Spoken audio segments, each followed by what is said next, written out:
And you are now live. This is Senate Appropriations, and today we're finishing up our testimony on the proposed 2022 budget. And we have with us Secretary of State's office, staff, including the Secretary of State, and I'll let him introduce the staff that he has with him today. As you know, from being in the Senate and your former lifetime, that we just want to hit the high points of the office, your challenges. We know that we've passed some legislation relating to elections that impact your office, and we'll use this time, this half hour, to go over your budget, which is pretty straightforward, and also any of the other highlights of the work in the office. Obviously, OPR is a big part of that part of the office as well. So I'm going to let you take it from here, Secretary Kondos. Thank you, Senator Kitchell, and thank you to the rest of the committee. With me is my deputy, Chris Winters, as well as Stacy Drinkwine, Administrative Services Director. She came to us in the middle of the fall last year after Marlene Batty left and went to Norwich. But Stacy's done a tremendous job catching up and figuring out things and actually setting us on a pretty good track. I'm not sure Michelle Eno is also here, and she's Stacy's right-hand woman and comes to us from ADS.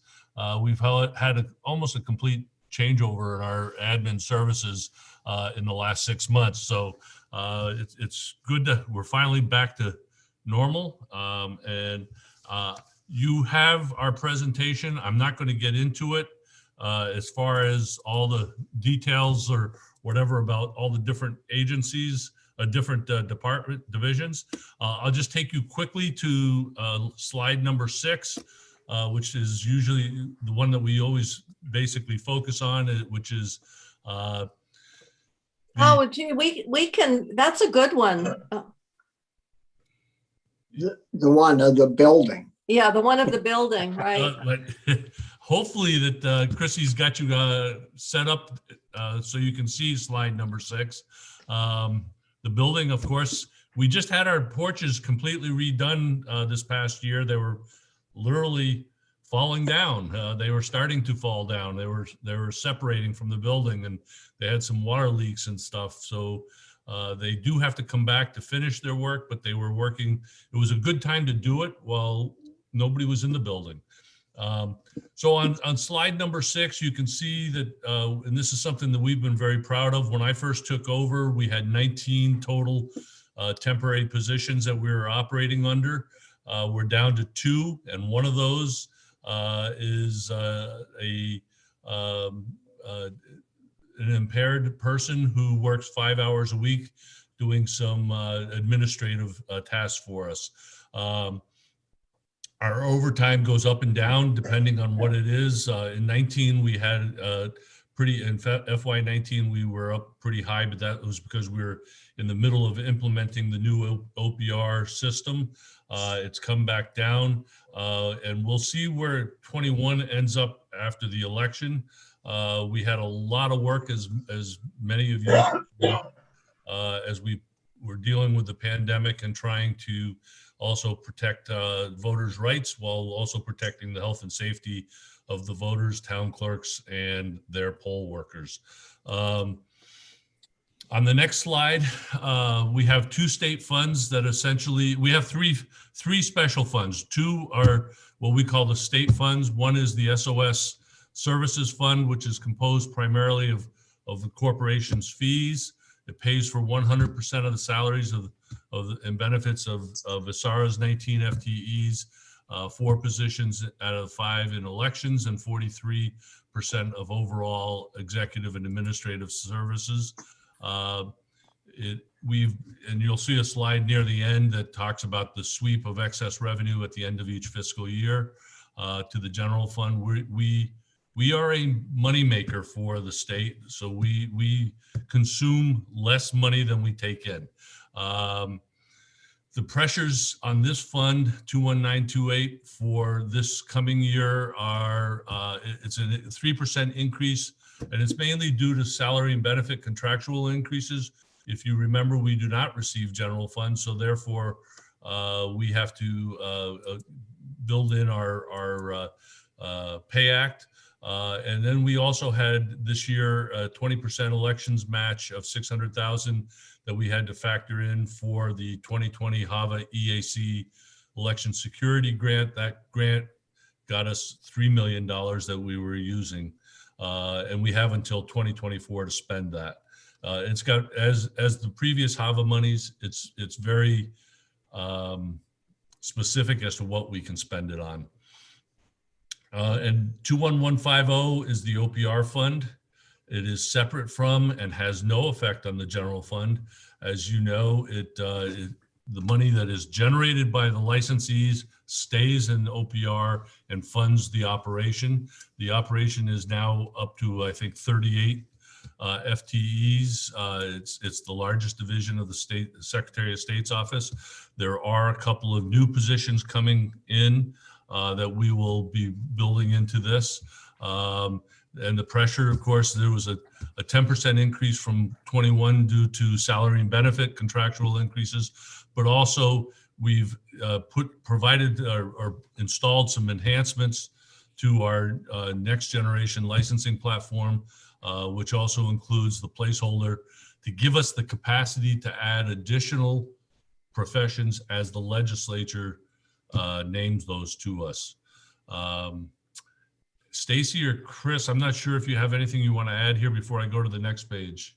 No, we had some discussion about OPRs related to the nurse compact legislation. So we've sort of had a briefing as it related to that legislation and what it means for how it gets funded and how you're proposing to address that legislation. Yeah, that's the ongoing debate and discussions that we're having. I will let the committee know that there are moves nationally to add more professions to the uniform compacts, and that may have additional stress on our fund. The last of our three funds is the federal funds section, and that is really basically elections. That's where the HAVA money resides. We have three grants that we're operating under. One is the original grant. We have a current balance of about $6.5 million, which includes interest. We are, over the next couple of years, we will be expending quite a bit of this money.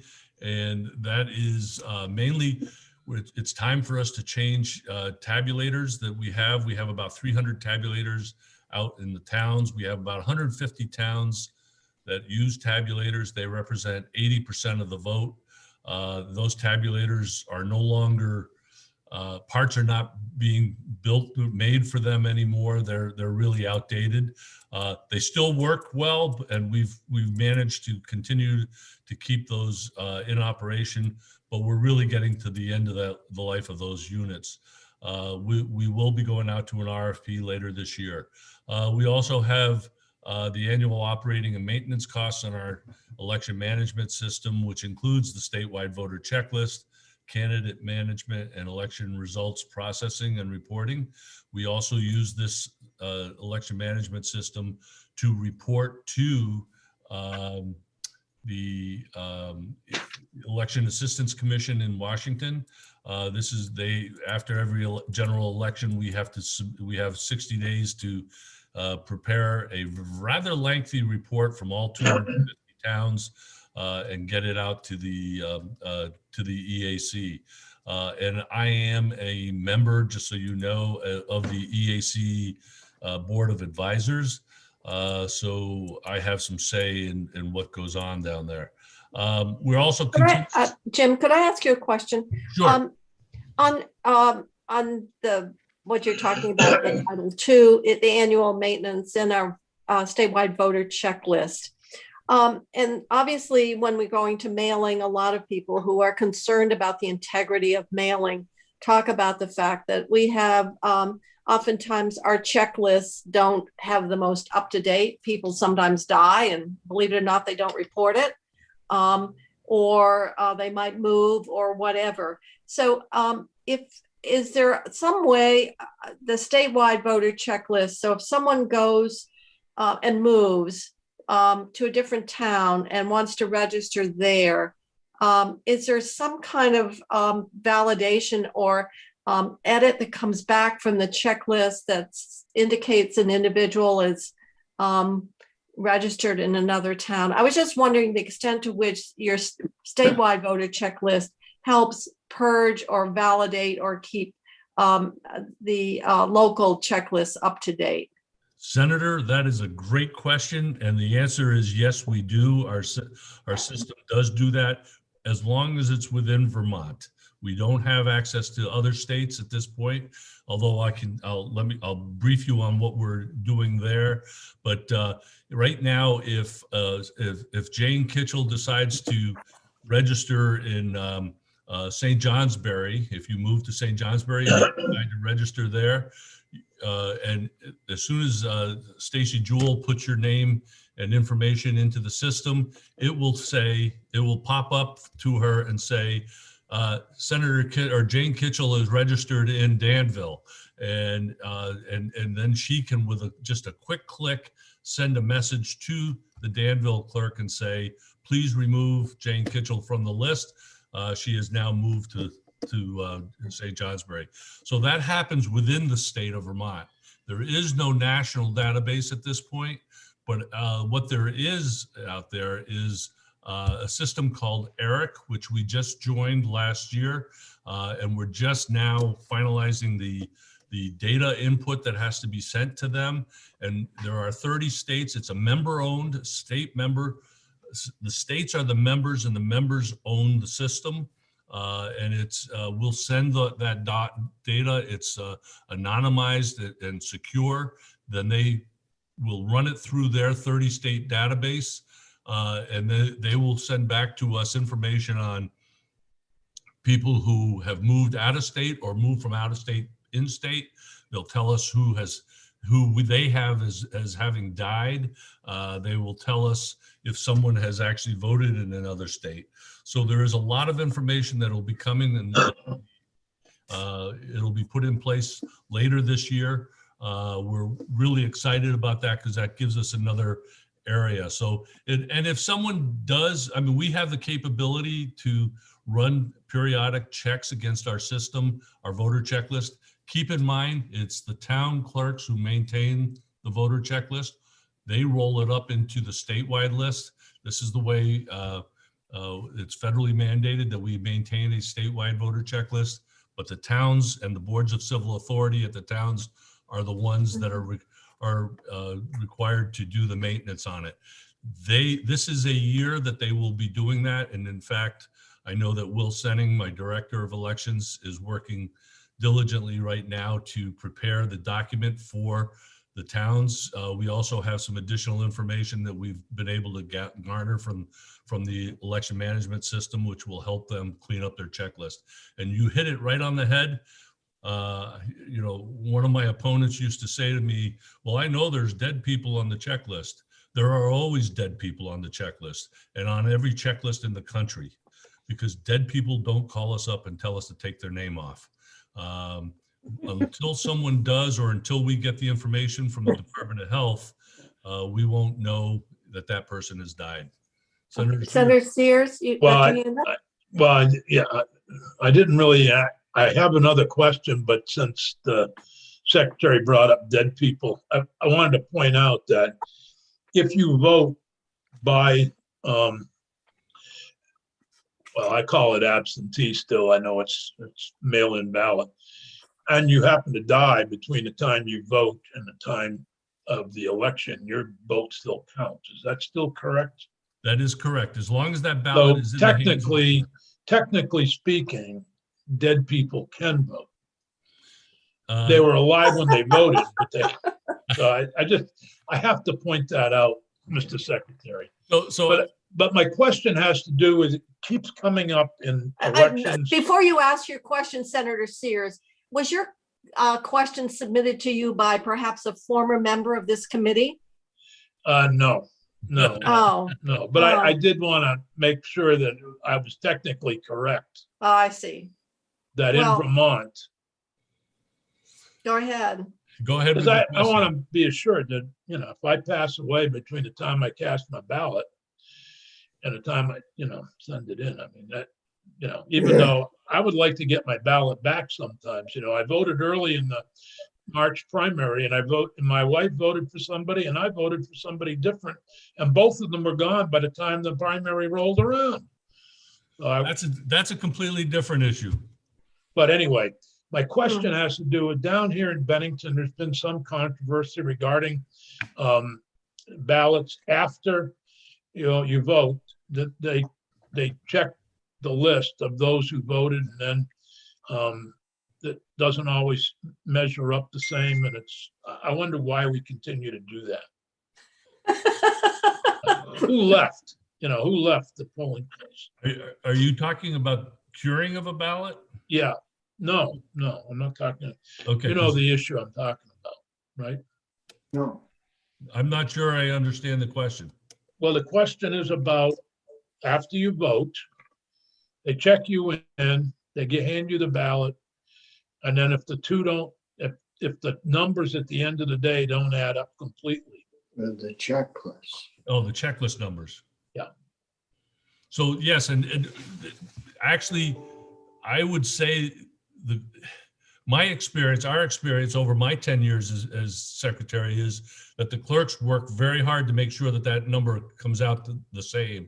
And usually they'll find that it was an error somewhere else that occurred. But yes, you're right, because the tabulator, if your town uses a tabulator, it will tell you at the end of the night, you processed 2,333 ballots. Your checklist should also, when they total up the number of people checked off, which includes absentee ballots, should also find that number is 2,333. Those numbers should match. And I would say that probably 99.9% of the time they do. There may be an occasional time, but I will tell you that it is very rare for that to happen. Usually the clerks will spend hours to figure out what occurred. Chris, do you know anything else on that? So yeah, this is something that's very, the clerks take this very seriously, and I know your town clerk does in Bennington. I know, but seriously. Then we get accused of avoiding voting irregularity. Well, you have a couple of people down there that think that everything is faulty. And Jim, I would just chime in for Senator Sears that there's been some confusion in Bennington, I think, between the participation report that the clerks file afterward and people who get checked off on the voter checklist. And those are two different things. Okay, Senator Sears, you have further follow-up on that? I don't, but Okay, they're aware of the confusion. all right. And I wonder why we continue, it's really how many votes went in the tabulator and what do you have for votes? Mhm. Well, one thing that may happen on that in the future, and we will be, as we go out to RFP for new tabulators, we may also be looking at what are called e-poll books. In other words, basically it's an iPad that they can check off as they go rather than on paper. They can check it off on the iPad. It's easy to have human error as you stand at where they're checking your name off and they look up and you say something and it's easy to understand there could be human error or they, the pencil breaks and they don't, Other questions of either Chris or Jim? Your budget, we know, is pretty straightforward. Obviously, you're going to be funding a position out of those revenues, so there will be less that's coming into the general fund out into the future. There is one thing that I need to, first of all, I do want to, a couple things have happened in the last couple of weeks. One, If you remember, the Joint Fiscal Committee gave $2 million to the Secretary of State's office to reimburse towns for town meeting day expenses. As we know, as of this morning, Digger was good to point out that there are still 50 towns who have not had their town meeting day votes yet. So we still are out there, but we feel very confident and have already let Steve Klein know, but we've also let the administration know that, and we're starting the process for a reversion of $1 million of the CRF CARES Act money to come back to the state. So there will be an additional $1 million coming back to you for your use. And I talked to Adam yesterday to just confirm that with him, and they will be dealing with Stacy and Michelle to do that process. The other thing that is of concern to us, and we're not sure, we didn't see it until and essentially until the bill was passed by the House, when we were looking through the journal. But they had us down for 2.8 million this year in general fund sweep. And the number that we gave the administration was 2.4. The number we gave the House was 2.4. The number I'm giving you right now is 2.4. We don't know where that additional 400 came from. So just hold it. Stephanie, are you listening?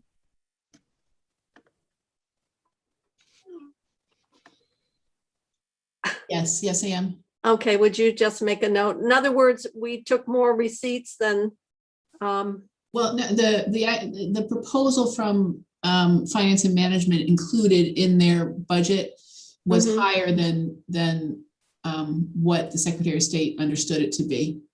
And so it was the Finance and Management that booked the $400,000 higher. And that Okay. is my understanding. All right, so the question is, do you have the 400,000? We'll book it. No, we don't. No, This is for 22, so this will be what's available at the end of 22. I know, but It's not in their projections now. okay. So can you explain? So I in can't terms, explain it. I know it came from Finance and Management. all right, I guess the question is that something that we have to deal with now, or are you just pointing it out? Well, we would like to have you deal with it now, but I mean, it's a revenue source for you that we Yeah, don't think we're going to make. so they All right. pumped it up. All right, so we'll put that on our list of identified issues for the budget when we get to it. Senator Starr, Yeah, thanks. are you speaking on behalf of yourself, Senator Starr, or are you getting text messages? No text messages. This is on behalf of Senator Starr. Okay. Senator Baruth, I look like you're opposed to ask a question. We'll let Senator Starr go. Well, Jim, I think I missed the number, but I do get the number of new tabulators that you're going to be getting for next year. And the other part of the question is some of the small towns, how small can a town be and still have a tabulator? Or is there any limit on that? So first of all, there is statute that mandates that any town of 1,000 voters or more has to have a tabulator for the general election. And there are requirements around that. Our office pays for it. We pay for it out of HAVA money. And that is fully paid for by the HAVA. We do have towns that are less than 1,000, and especially last year, we opened it up and said to any town, because of the pandemic, if you would like a tabulator this year, we're going to purchase them. So we ended up having probably another 50. There's about 135 towns that have 1,000 voters or more, and we added about another 15 towns. So there are towns, I think up in your neck of the woods, it probably wouldn't make sense for the town of Victory to have a tabulator, since it's only 72 voters. You know, it's the experience and the proven status of tabulators is that they're much more accurate than actual. They're quite a bit faster too. And faster. That's Mhm. the whole issue. A lot of towns are not getting out until 10, 11 o'clock at night from counting by hand. And they've asked me, well, can we get a tabulator? And we'll call Secretary of State's office. Well, can't you find out? Well, I guess there isn't any better chance than right now. Well, Yeah. I would think the town clerks would have the Secretary of State's email. Yes. Well, of course, a lot of them are only open, 2 days or 3 days. And so you got about 150 tabulators out. 150 towns that have tabulators. We have about Yeah. 300 tabulators total. 300 for 80% of the state vote population, I gather. Correct. Okay. All right. And, I do want to highlight from the elections perspective, we certainly didn't have the problems that there were elsewhere.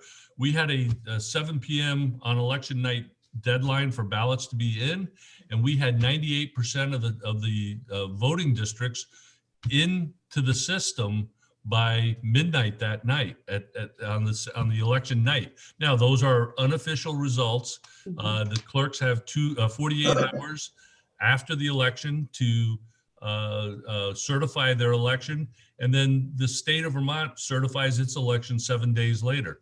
So, we were one of the first towns to be fully certified, or first states, I should say. Okay. Other questions? I'm just looking. We're obviously into other areas, and I don't want to get too far behind. I would say you're picking up on your last comment that in light of everything and the monumental change that you had to implement due to COVID, it was very remarkable.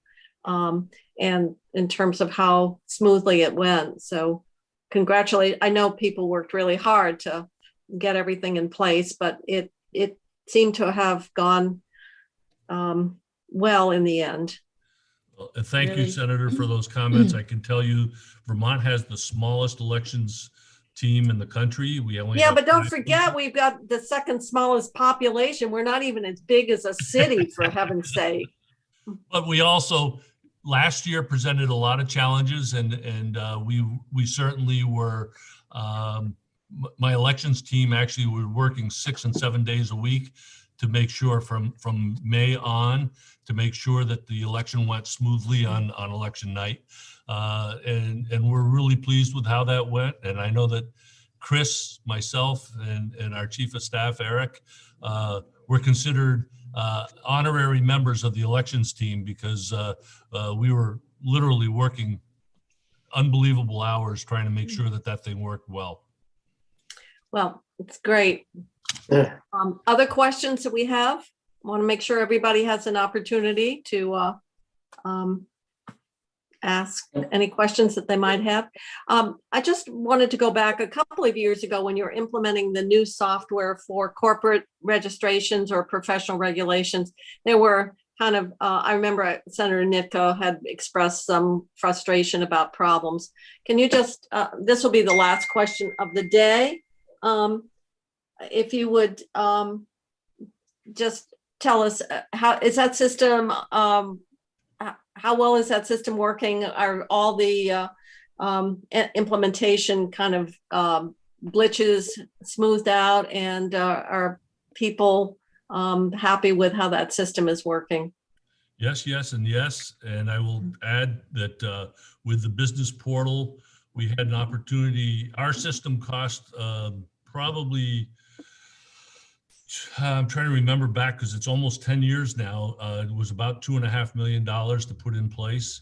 And we, as this committee knows, we're expending $2 million on the business portal, which is a combination of several state agencies.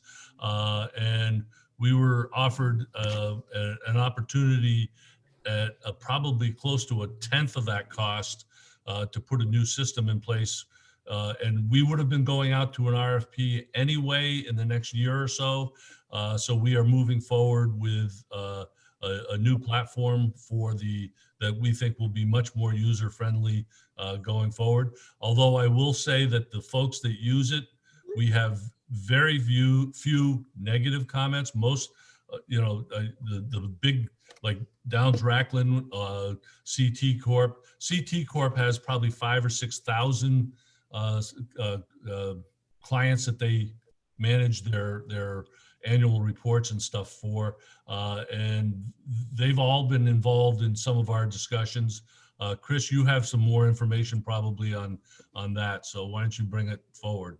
Or just very quickly, the biz portal is well underway. As you know, we got that $2 million in funding to really kick it off in the fall last year. We were gunning for end of the year because it had to be spent by the end of the year. When that was, we got some relief from that, and we have another year to spend that money. We slowed down to make sure we're getting this right. So we're having 4 agencies involved: labor, tax, our office, and ACCD is a new agency that we're adding in, so that we're going to do a lot better job of information sharing about new businesses, business registrations, how to help those businesses. So the project is really going well. We're expecting a go live time of this fall for the new business portal, and it'll be greatly improved from what we already have, and it's going to help agencies work a lot better together and make it a lot easier to get all the information you need in one stop instead of going to multiple agencies. Right. And this new system, this new platform will be easier for us to add other agencies down the road as we go. Whereas with the old system that we're currently on, every time we wanted to add something, we had to go back to our vendor to have them do the work. So there was a lot of cost there from that side. But other than that, the system has worked well, and we're expecting great things from the new system. All right, I'm going to leave it on that note. We're expecting great things. Thank you very much for coming. We thank you, for the opportunity to present our budget. One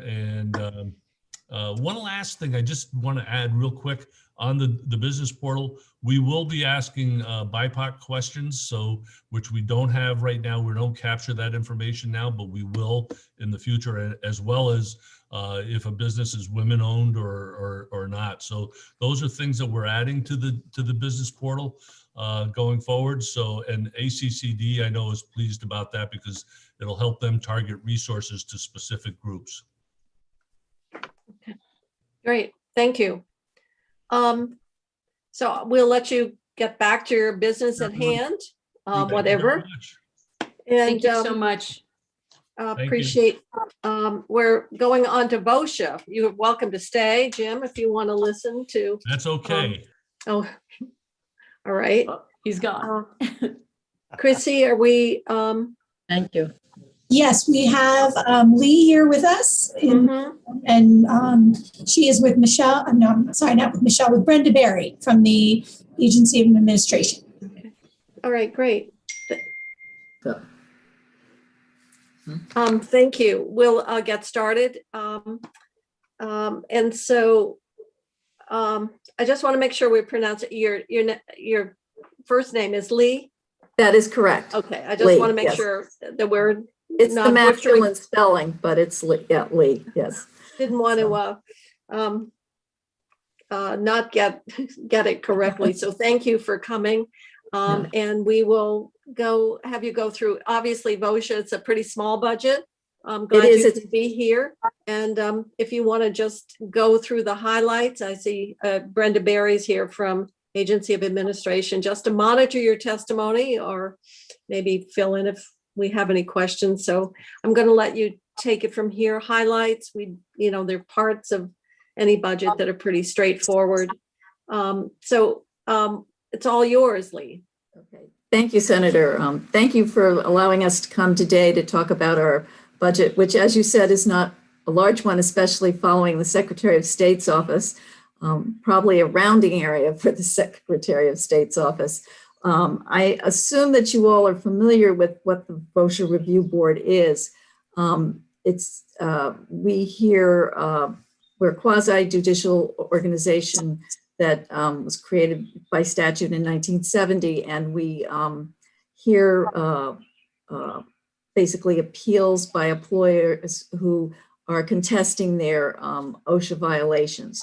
And just to clarify, we are, though VOSHA is in our name, we are not part of the Department of Labor. The Department of Labor's VOSHA division handles inspections, enforcement, training. So we are separate. We come under the executive branch. So I just wanted to clarify that. With respect to our budget, we are basically pretty much level funded. I think where there's a 0.7% increase, and that's probably largely due to increase in employee benefits. We have a clerk who is part-time. She works 20 hours a week. And we also have hearing officers, but they're only paid on a case-by-case basis. We do have a fully funded caseload reserve, so to speak. Our funding comes half from the state, and then the federal government matches our spending dollar for dollar. So for every dollar we spend, the federal government matches it with $1. So the state is essentially covering half our budget.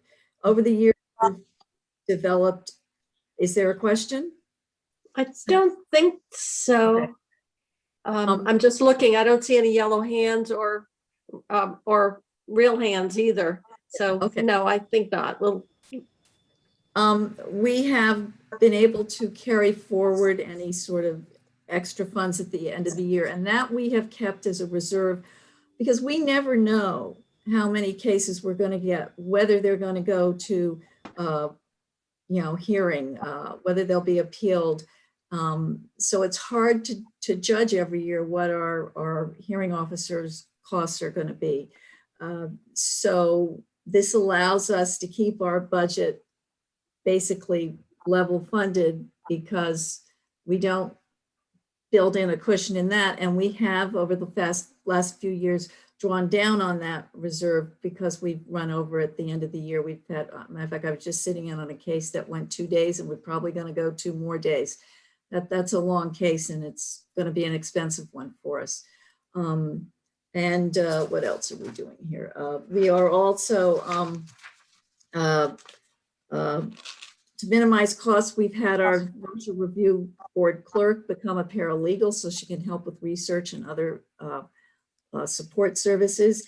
And we are currently almost at the end of the process for updating our rules after 20 years. So that has consumed a lot of our time over the past year. We're basically updating them to be in line with the new federal OSHA rules, except where it's not appropriate, so that we can, if there's a concern about interpreting the rules, we can go to federal case law and see what their interpretation has been. And that's basically a summary of. Can you just tell, I was just wondering, what has been your volume of appeals and the extent to which COVID has interrupted? I know for the court system, obviously, everything is sort of shut down. There's been a backlog, but it sounds like your work is still proceeding based on what you were talking about, an active case. So I just wondered, has COVID had an impact and what is your normal a volume of appeals? It's hard to say. I don't know if, Brenda, if we have that in our budget as to how many cases we've had in the last few years. We probably get, I would say, up to a dozen cases a year. Whether they go to hearing, they may go to pre-hearing conferences, but then they settle on the doorstep, so to speak. But I would say we have 3 or 4 full hearings a year. Those, once a hearing officer makes a decision, it can then be appealed to the full review board for purposes of, it's called a discretionary petition of review. and we will look at it and we may choose to overturn it or affirm it. Then it becomes final, and then it can be appealed to the Vermont Supreme Court and work up the judicial system if a Yeah. employer wishes. So it's very hard to say. It is, the type of case, whether it's a trench case or fall safety, it doesn't matter. Some cases are just more complex than others. We are finding a lot fewer pro se employers. In other words, they're bringing in lawyers more because the fines are going up. The case I just listened to, I think the fines were up to $70,000 because there had been 2 repeat offenses. If you have a repeat offense, same violation in the past 5 years, the first repeat offense is double the fines, and the second it's 5 times. So the stakes are sort of going up, if you will, and people are, fighting the citations more seriously. But in terms of COVID, what is done for us, our clerk did have to move home for a while, but we have been able to use Teams. We use Teams, and we have been able to hold hearings. Have there been logistical issues? Yes, mainly with exhibits, because each person has a set of exhibits, and sometimes the witness is struggling with, well, what am I supposed to be looking at? But it has worked out. So unlike the court systems, we don't need a jury, and we're able to have people sort of separated and on teams. So we have been able to continue with hearings. Thank you. Other questions of Lee? No? Okay. So your budget, I don't know who has your section. We'll look it up, but it's pretty, as you say, pretty straightforward. It's 50%, 50% state, 50% federal match. And you're fortunate to have a little cushion and a reserve for higher cost cases. Yeah, and that allows us to keep our budget sort of down. Otherwise, we would really have to, I don't want to use the word pad it, but we'd have to increase it to cover that contingency, or we'd be having to come back to the state and say, before the fiscal year end, saying we need more money, because as we're statutorily, obligated to hold hearings. We can't say to people, well, I'm sorry, we can't hold your hearing till the next fiscal year. So, okay. Thank you. Okay, well, thank you very much. I'm just looking around at my screen if you to make sure that I'm not missing anyone's hand. Appreciate your coming in today and briefing us on your work, and thank you for the presentation. Very welcome. Thank you. Our next witness is in 15 minutes. We're a bit ahead. That is Commissioner Pichak from DFR. So I'm going to take us offline, and then we'll come back at 2:30.